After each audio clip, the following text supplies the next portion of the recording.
తుని పిచ్చుక చోటు చిలుక రచ్చబండ దగ్గర కూర్చొని మాట్లాడుకుంటున్నారు. పక్కనే పన్ను చిలుక ఒక పెద్ద మామిడికాయ ముక్కను కొరుక్కుంటూ ఆస్వాదిస్తున్నాడు. ఏమీ చోటు, ఈ సంవత్సరం మామిడికాయలు భలే పుల్లగా ఉన్నాయి కదా. నిన్న నేను పెట్టిన ఆవకాయ పచ్చడి రంగు చూస్తుంటేనే నోరూరిపోతుంది. వేడి వేడి అన్నంలో కొంచెం నెయ్యి వేసుకుని ఆవకాయ కలుపుకుని తింటుంటే అబ్బబ్బబ్బబ్బా స్వర్గమే. అవును తుని, మా పన్నుగాడు నిన్న ఒక్కడే సగం జాడి ఆవకాయ లాగించేశాడు. రోజు అదే పచ్చడి అన్నం తింటున్నాడు. ఎండాకాలంలో ఆవకాయ అన్నం మించిన ఫుడ్ ఇంకేముంటుంది చెప్పు. అసలు ఆ ఆవకాయ ముక్క పంటి కింద పడుతుంటే వచ్చే కిక్కే వేరు. బన్ను చిలుక లొట్టలేసుకుంటూ, అవును మమ్మీ, నిన్న ఆంటీ ఇచ్చిన ఆవకాయలో ఆవపిండి కొంచెం ఘాటుగా తగిలింది, కానీ నెయ్యి వేయగానే అమృతంలాగా మారిపోయింది. ఈ సమ్మర్ మొత్తం నేను ఆవకాయ మీద బతికేస్తాను. నాకిక చికెన్ వద్దు, మటన్ వద్దు. అప్పుడే అక్కడికి చిచ్చుకాకి ఒక పెద్ద ఇంగ్లీష్ కుకింగ్ బుక్ పట్టుకొని ఒక 5 స్టార్ హోటల్ చెఫ్ లాగా స్టైల్ గా నడుచుకుంటూ వచ్చింది. హలో పల్లెటూరి పక్షులారా, ఏంటి పొద్దున్నే అదే పాత సోది? ఎప్పుడు చూసిన ఆవకాయ, వేడన్నం, నెయ్యి అవేనా? వినడానికి చాలా పోరుగా ఉంది. మీ టేస్టులు ఎప్పటికీ మారవా? ప్రపంచం ఎక్కడికి పోతుంది? మీరింకా ఆ జాడీలు పట్టుకొని వేలాడుతున్నారా? ఆవకాయ అన్నం బోరు కొట్టడం ఏంటి చిచ్చు? అది మన సాంప్రదాయం. ఎండాకాలం అంటేనే ఆవకాయ. నువ్వు మాత్రం ఏం తింటున్నావు? అమెరికా ఆపిల్స్ తింటున్నావా? నిన్న కిరాణా కొట్టులో 6 కిలో వంకాయలు బేరమాడుతూ కనిపించావు కదా. చిచ్చుకాకి ముఖం కవర్ చేసుకుంటూ, అది నిన్నతోనే. ఈ రోజు నా టేస్ట్ మారిపోయింది. నా టేస్ట్ ఎప్పుడు ఇంటర్నేషనల్ గా ఉంటుంది. ఈ సంవత్సరం నేను మన ఊరి ఆవకాయతో ఒక ఫ్యూజన్ ఫుడ్ కనిపెట్టాను. మన ఊర్లో ఎవరూ తినని, కలలో కూడా ఊహించని ఒక కొత్త వంటకం చేయబోతున్నాను. ఫ్యూజన్ ఫుడ్ అంటే ఆవకాయలు పంచదార కలుపుతావా ఏంటి చిచ్చు? ఈ ప్రయోగాలన్నీ ఇలాగే ఉంటాయిలే. మొన్న టొమాటో కూరలో హార్లిక్స్ కలిపి పెడితే మా చిన్నుగాడు వారం రోజులు మోషన్స్ తో హాస్పిటల్లో ఉన్నాడు. పంచదార కాదు చోట. నా వంటకాల గురించి కామెంట్ చేసే అర్హత మీకు లేదు. ఈ రోజు మధ్యాహ్నం మా ఇంట్లో మీ అందరికి స్పెషల్ పార్టీ.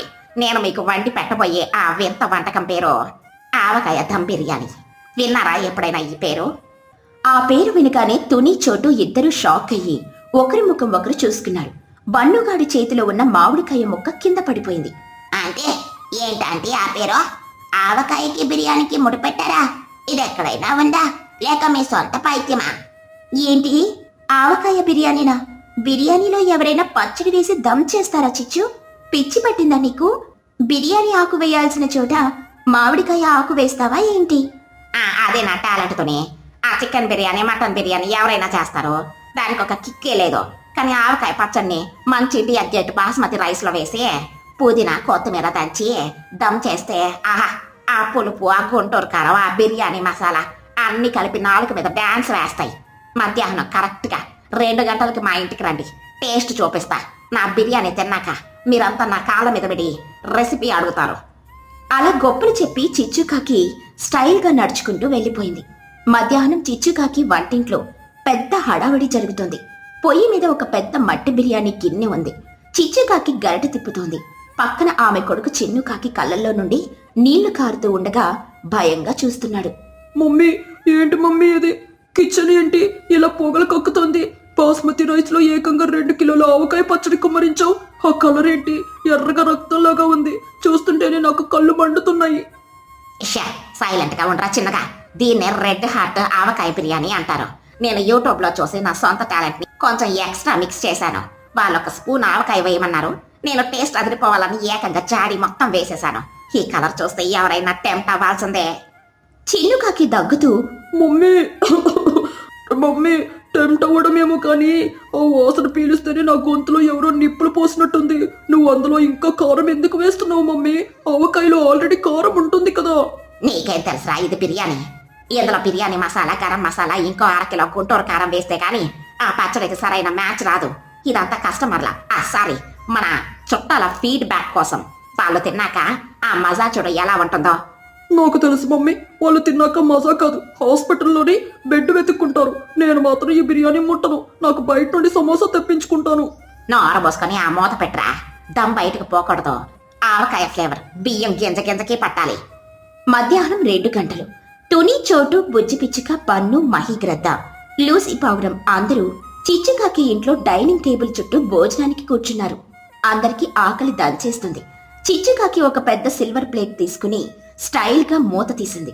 క్షణంలో ఆ గదంతా ఘాటైన ఎర్రటి పొగ అలుముకుంది. లూసీ పౌరం కళ్ళు తుడుచుకుంటూ, అమ్మో చిచ్చు, ఈ వాసనేంటి? బాష్పవాయువు వదిలినట్టుంది. నా కళ్ళలో నుండి నీళ్ళొస్తున్నాయి. అదే లూసీ, నా వంటలోని మ్యాజిక్. వాసనకి నీళ్ళొస్తే తింటే ఇంకెలా ఉంటుందో ఊహించుకోండి. రండి, మీ ప్లేట్ల ముందుకు జరపండి. అందరి ప్లేట్లలో చిచ్చుకాకి వేడివేడిగా ఎర్రటి ఆవకాయ బిర్యానీ వడ్డించింది. ఆ అన్నం మొత్తం కుంకుమ పూసినట్లు ఎర్రగా ఉంది. అందులో బిర్యానీ ఆకులకి బదులు మామిడికాయ టెంకలు పెద్ద పెద్దగా కనిపిస్తున్నాయి. మహీగ్రద్ద ప్లేట్ని అనుమానంగా చూస్తూ తన కళ్ళద్దాలు తుడుచుకుంటూ, ఏంటి చిచ్చు ఇది?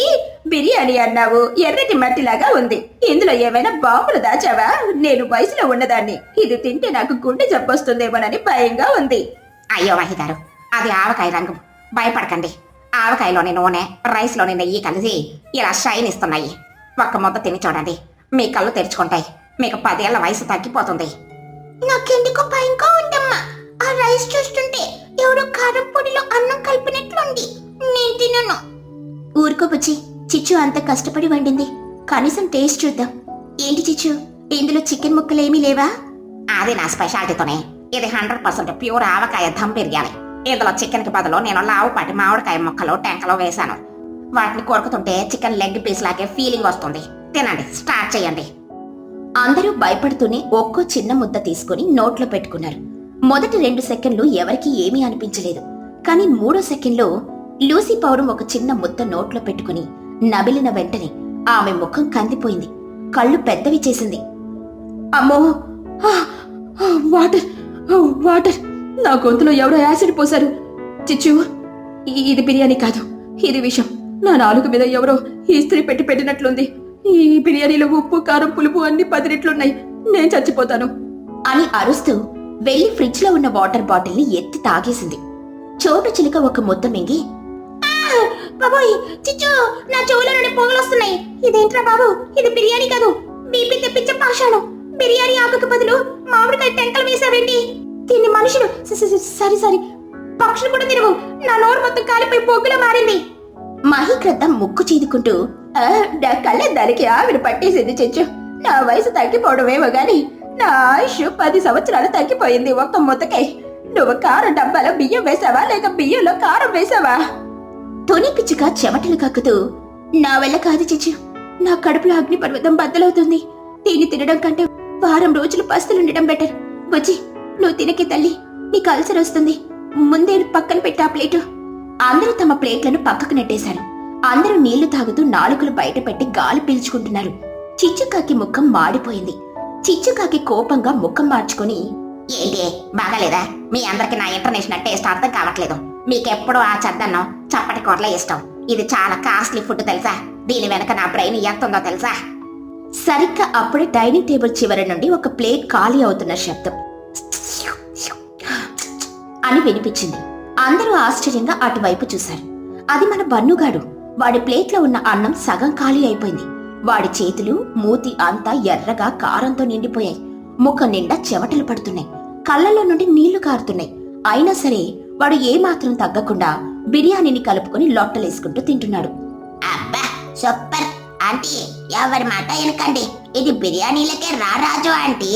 అద్భుతం, మహా అద్భుతం. దీన్ని కనిపెట్టినందుకు మీకు నోబెల్ ప్రైజ్ ఇవ్వాలి. బుజ్జి పిచ్చుక షాక్ అయ్యి కళ్ళు తేలేస్తూ, ఒరే పన్నుక, నీకు పిచ్చా లేక నీకు నాలుకే లేదా? అది ఎర్రకారం ముట్టడా? నేనొక్క ముట్ట పంట కింద పడితే నా ప్రాణం పోయింది. నువ్వెలా మింగుతున్నావురా రాక్షసుడా? నీ కడుపు ఏమైనా సిమెంట్ మిక్చరా? నీకు తెలియదు లేకపోతే ఈ ఆవకాయ ఫ్లేవర్ కి ఈ బిర్యానీ ఆకు మసాలా దట్టింపు తగులుతుంటే నా నాలుక సాల్సా డాన్స్ వేస్తుంది. ఆ ఘాటుకి నా చెవుల నుండి పొగలొస్తున్నా సరే ఆపాలనిపించట్లేదు. అంటే నా ప్లేట్లో ఇంకొంచెం గ్రేవీ వేయండి. చిచ్చుకాకి ఆనందంతో ఎగిరి కంతేసి కన్నీళ్లు తుడుచుకుంటూ, చూసారా, నా టాలెంట్ కి సరైన గుర్తింపు పన్నుగాడే ఇచ్చాడు. వాడికే నిజమైన ఫుడ్ టేస్ట్ తెలుసు. మీరంతా వట్టి బకరాలు. ఒరే పండుగ, ఇదిగో ఈ మొత్తం గిన్నె నీకేరా. నువ్వు నా కష్టాన్ని గుర్తించావురా. ఇదిగో టేకలన్నీ ఏరి నీ ప్లేట్లో వేస్తున్నా, లాగించాయి. చోటు చిలుక తల పట్టుకుని బాధగా, వీడి తిండి తగలయ్యా. కారంతో అయినా చేస్తాడు కానీ ఫుడ్ వదలడు. రేపు వేడి కడుపు నొప్పికి నేను పడాలి పాటలు. పదండి తుని, మనం వెళ్లి ఇంట్లో చద్దన్నం మజ్జిగా తిందాం. నా గొంతు ఇంకా మండుతూనే ఉంది. అందరూ ఆ కారం తట్టుకోలేక బన్నుకాడి రాక్షస భోజనాన్ని చూసి భయపడి ఇళ్లకు వెళ్లిపోయారు. బన్నుగాడు మాత్రం చెమటలు తుడుచుకుంటూ నీళ్లు తాగుతూ ఆవకాయ బిర్యానీ మొత్తం లాగించేశాడు.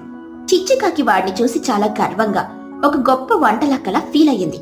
భోజనం పూర్తయింది. బన్నుగాడి కడుపు ఫుట్బాల్లా ఉబ్బిపోయింది. వాడు కదల్లేక సోఫాలో వెనక్కి వాలిపోయాడు. బన్ను చిలుక కడుపు పట్టుకుని రొప్పుతూ, ఆంటీ సూపర్ ఆంటీ, ఈ జన్మకి ఇది చాలు. పెద్ద తేన్పు. వావ్! కానీ ఆంటీ, నా పొట్టలో ఇప్పుడు బిర్యానీతో పాటు ఒక అగ్నిపర్వతం కూడా ఉంది. నాదొక చిన్న రిక్వెస్టే. ఏంట్రా పనక, ఇంకొంచెం వంట పెట్టమంటావా? అమ్మా, ఫుడ్ వద్దా ఆంటీ, కానీ రేపు పొద్దున్న మా ఇంట్లో బాత్రూమ్ మా అమ్మ వాడుకంతో బిజీగా ఉంటే నేను పరిగెత్తుకుంటూ మీ ఇంటి బాత్రూమ్కి వస్తానే. దయచేసి నన్ను అలో చేయండి ప్లీజ్. కడుపులో సునామీ స్టార్ట్ అయ్యింది. నాకు అసలు రేపు ఉదయం ఎలా గడుస్తుందో ఊహించుకుంటేనే భయంగా ఉంది. ఆ మాట వినగానే చిచ్చుకాకి ముఖంలో నవ్వు మాయమై తల బాదుకుంది. వీడి తిండి పిచ్చి వీడిని చంపేలా ఉందే, కానీ నా బాత్రూమ్ ఎందుకురా బాబు అని కంగారు పడింది. ఓరి నీ దరిద్రం తగలయ్యా, నా బాత్రూమ్ ని నాశనం చేస్తావా? ముందు నువ్వు ఇక్కడ నుండి బయలుదేరరా. బన్నుగాడు నడుం పట్టుకుని ఇంటికి బయలుదేరాడు. ఆ రోజు ఆవకాయ బిర్యానీ బన్నుగాడికి జీవితాంతం గుర్తుండిపోయే ఒక స్పైసీ రాత్రిని మిగిల్చింది. తుని పిచ్చుక గురించి అందరికీ తెలిసిందే. ఆమెది చాలా విశాలమైన హృదయం. ఊరి మధ్యలో ఆమెకు ఒక అందమైన పెద్ద ఇల్లుంది. ఆ ఇంటికి ఎవరొచ్చినా సరే వాళ్లకు కడుపు నిండా భోజనం పెట్టి ఎంతో గొప్పగా మర్యాదలు చేయడం తుని పిచ్చుకకి అలవాటు. అతిథులను దేవుళ్లలా చూసుకుంటుంది. ఆమె కూతురు బుజ్జి పిచ్చుక కూడా తల్లికి చేదోడు వాదోడుగా ఉంటుంది. ఒకరోజు తుని పిచ్చుక బంధువులైన చిచ్చుకాకి, చోటు చిలుకలు ఫోన్లో మాట్లాడుకుంటూ ఉంటారు. చిచ్చుకాకి ఫోన్లో, హలో చాట, ఏంటి సంగతులా? ఈ మధ్య ఎక్కడ కనిపించడం లేదు. ఎక్కడికైనా వెళ్ళావా ఏమిటి? చోటు చిలుక, ఎక్కడికి వెళ్తాం చిచ్చు, ఇంట్లోనే ఉంటున్నాను. పిల్లలతో పనులతో నాకు అస్సలు ఖాళీ దొరకడం లేదు. రోజు వంట చేసి చేసి నా చేతులు నొప్పులు వస్తున్నాయి. ఏదైనా 2 రోజులు ఎవరైనా వండి పెడితే హాయిగా తిని రెస్ట్ తీసుకోవాలనుంది. అబ్బా, నా మనసులో మాట చెప్పావే చోట. నాకు కూడా రోజు వంట చేయాలంటే బద్ధకంగా ఉంది. నేను ఒక ఐడియా చెబుతాను విను. మనం మన కుటుంబాలతో కలిసి ఒక 2-3 రోజులు ఎక్కడికైనా చుట్టపు చూపుగా వెళ్తే ఎలా ఉంటుంది? చుట్టపు చూపుగానా? ఎవరింటికి వెళ్తాం చిచ్చు? ఎవరు మనల్ని భరిస్తారు, మనకి వండి పెడతారు? చిచ్చుకాకి నవ్వుతూ, అరే పిచ్చిదానా, మనకి ఎదురుగా అంత పెద్ద బకరా ఉంటే మనం ఎందుకు కష్టపడాలి?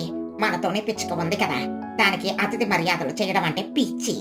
మనం వెళ్తే దానికి భలే సంతోషం. ఈ 2 రోజులు మనం దాని ఇంట్లోనే ఉండి ఫుల్ గా లాగించేద్దాం. ఏమంటావు? చోటు చిలుక సంతోషంగా, వావ్, భలే ఐడియా చెప్పావే చిచ్చు. తుని పిచ్చుక ఇల్లు కూడా ఊరి మధ్యలో చాలా పెద్దగా ఉంటుంది. మనం హాయిగా ఉండొచ్చు.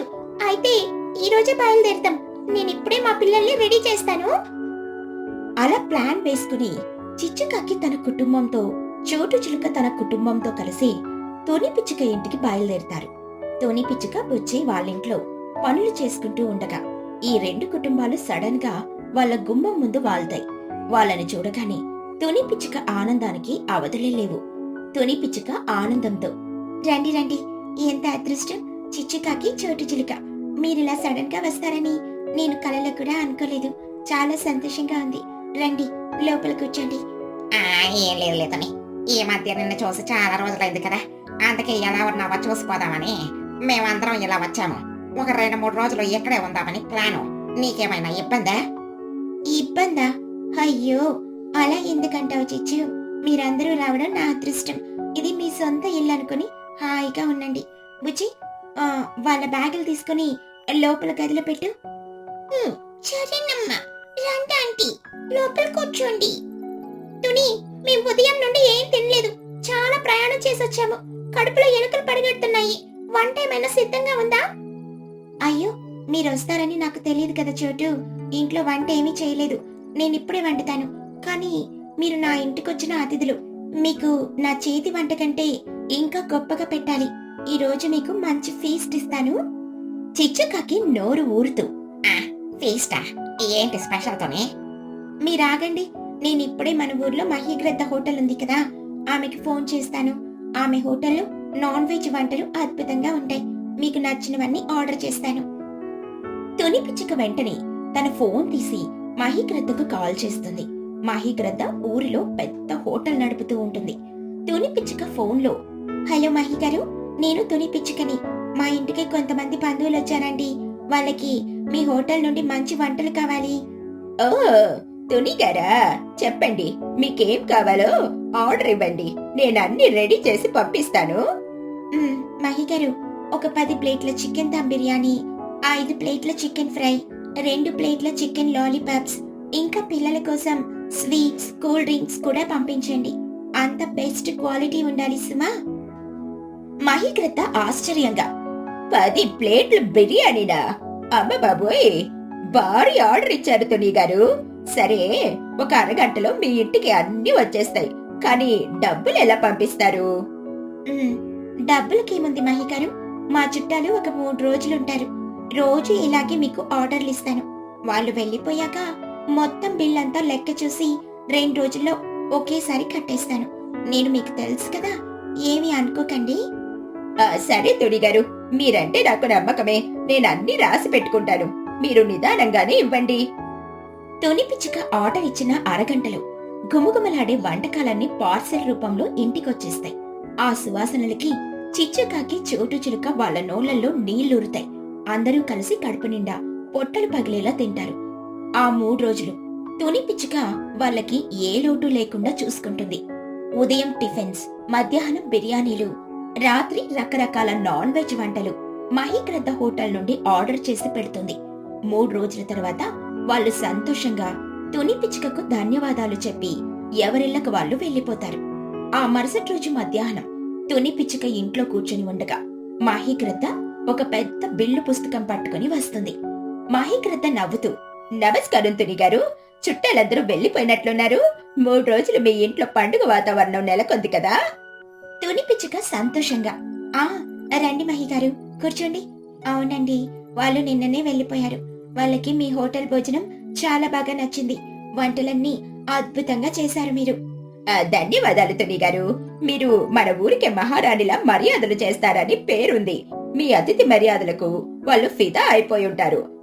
సరే, వాళ్ళు ఎలాగో వెళ్లిపోయారు కదా, మన బిల్లు సంగతి చూసుకుందామా? మీరన్నట్లే నేను ఆ 3 రోజుల బిల్లంతా లెక్క కట్టి తీసుకొని వచ్చాను. తప్పకుండా మహి గారు, ఆ మాత్రం దానికి మీరు రావడం ఎందుకు? నేనే వచ్చి ఇచ్చేదాన్ని కదా. ఇంతకీ నా బిల్లు మొత్తం ఎంత అయిందండి? ఒక 10-15 వేలు అయిందా? మహిగ్రద్ద పుస్తకం చూస్తూ, 15,000? అయ్యో తుని గారు, మీరు ఆర్డర్ చేసిన వంటలు మామూలు వంటలు కాదు కదా. Chicken, mutton, sweets, cool drinks, ఇంకా చాలా రకాలు చెప్పారు కదా. మీ 3 రోజుల బిల్లు మొత్తం కలిపి అక్షరాల 2 లక్షల రూపాయలయ్యింది తుని గారు. తుని పిచ్చుక షాక్ అయ్యి గుండె పట్టుకుని, ఏంటి 2 లక్షలా? మీరేమైనా జోక్ చేస్తున్నారా మహి గారు? 2 లక్షల రూపాయల ఫుడ్ మేము 3 రోజుల్లో తినేసామా? నేను కేవలం రోజుకి 3-4 సార్లే కదా ఆర్డర్ ఇచ్చింది. ఇదెలా సాధ్యమండి? బుజ్జి పిచ్చుక పరిగెత్తుకుంటూ వచ్చి, అవునాంటీ, అంటే బిల్ ఎలా అవుతుంది? మీరు తప్పుగా లెక్క వేసినట్లున్నారు. మా అమ్మ ఆర్డర్ చేసినవి అన్ని కావే. మహిగ్రద్ద సీరియస్ గా, నేను జోక్ చేయడం లేదు తుని గారు, తప్పు లెక్కలు వేయడం అంతకన్నా లేదు. ఇదిగో బిల్లు పుస్తకం, నా దగ్గర అన్ని వివరంగా రాసున్నాయి. మీకు ఏ రోజు ఏమేమి పంపించానో అన్ని ఇందులో ఉన్నాయి. మీరు ఫోన్లో ఆర్డర్ చేసినవి మాత్రమే కాదు, మీరు చెప్పినట్లే నేను మీ కూతురికి కూడా పంపించాను. తుని పిచ్చుక అయోమయంగా, నా కూతురిగా? నేనెప్పుడు నా కూతురికి విడిగా ఫుడ్ పంపించమని అడగలేదే. బుజ్జి, నువ్వేమైనా నా పేరు చెప్పి ఫుడ్ ఆర్డర్ చేసావా? లేదమ్మా, నేనెప్పుడు అలా చేయను. నేను మీతో పాటే ఇంట్లో ఉన్నాను కదా. ఆగండి, నేను చెప్తాను. నాకు కూడా పూర్తిగా తెలీదు. ఈ ఉదయం నా దగ్గర పనిచేసే లూసీ పౌరు నాకు ఫోన్ చేసి ఒక విషయం చెప్పింది. నేను ఆ 3 రోజులు ఊళ్ళో లేను, పని మీద వేరే ఊరికి వెళ్ళాను కదా.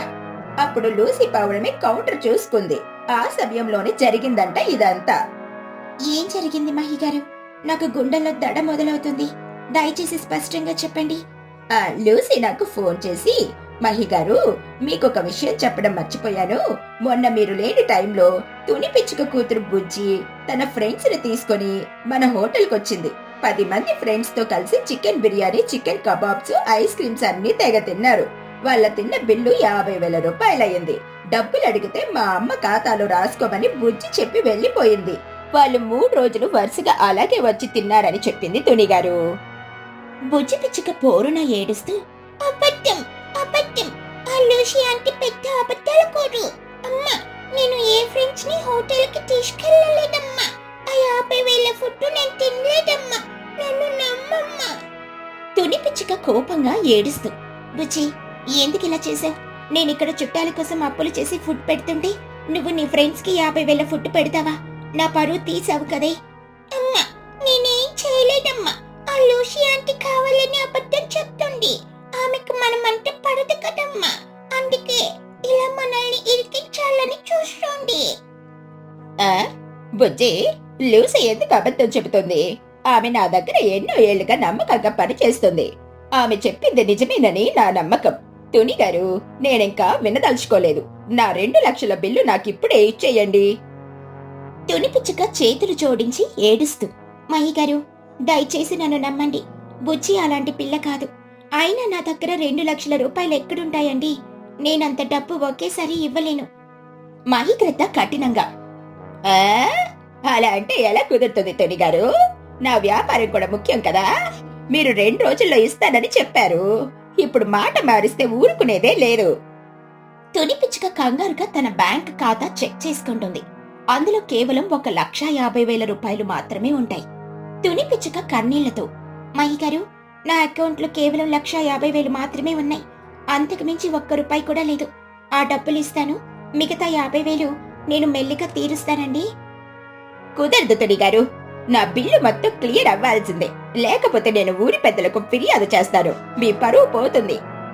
తుని పిచ్చుక గుండెలు బాదుకుంటూ, అయ్యో, నా పరువు తీయకండి మహిగారు.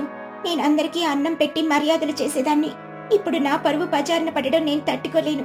ఆగు, నా దగ్గర ఉన్న ఏకైక ఆస్తి నా మెడలో ఉన్న ఈ బంగారు గొలుసు, ఇంకా నా చేతి గాజులు అంటూ తన నగలను తీసి మహిగ్రద్ద చేతిలో పెడుతూ, ఇవిగో మహిగారు, ఇవి తీసుకోండి.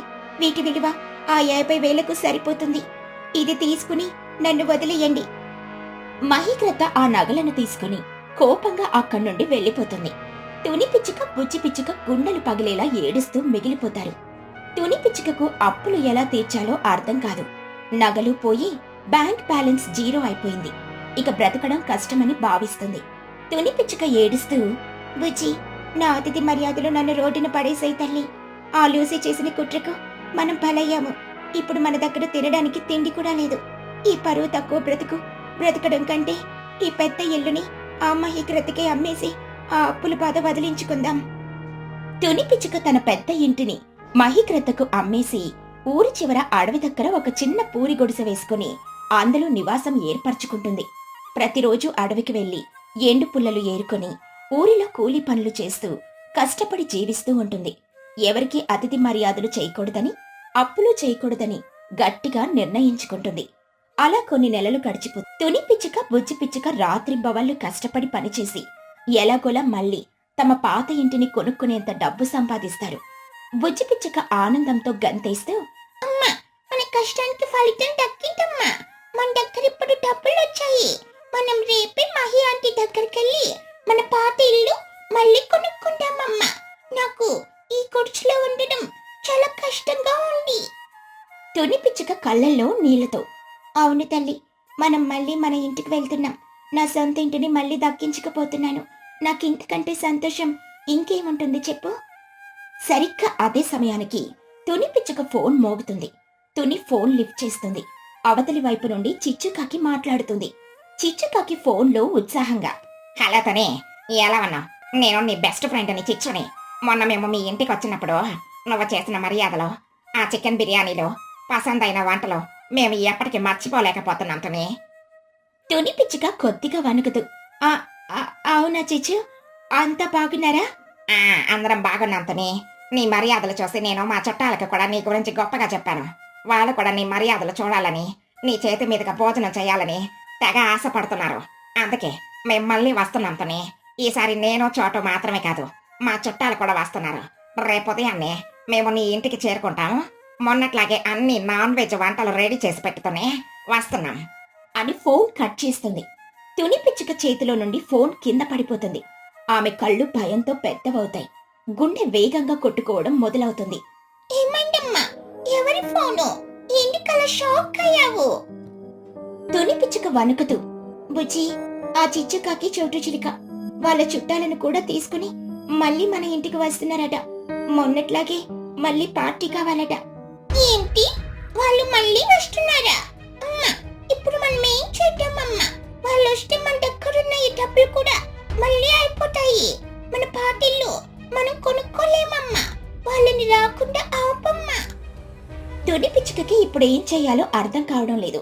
తన గౌరవం పరువు కోసం మళ్ళీ అప్పుల పాలవ్వాలా, లేక నిర్మోహమాటంగా వాళ్ళను కాదనాలా? ఇప్పుడు చిచ్చుకాకి తన చుట్టాలను తీసుకుని వస్తుందా?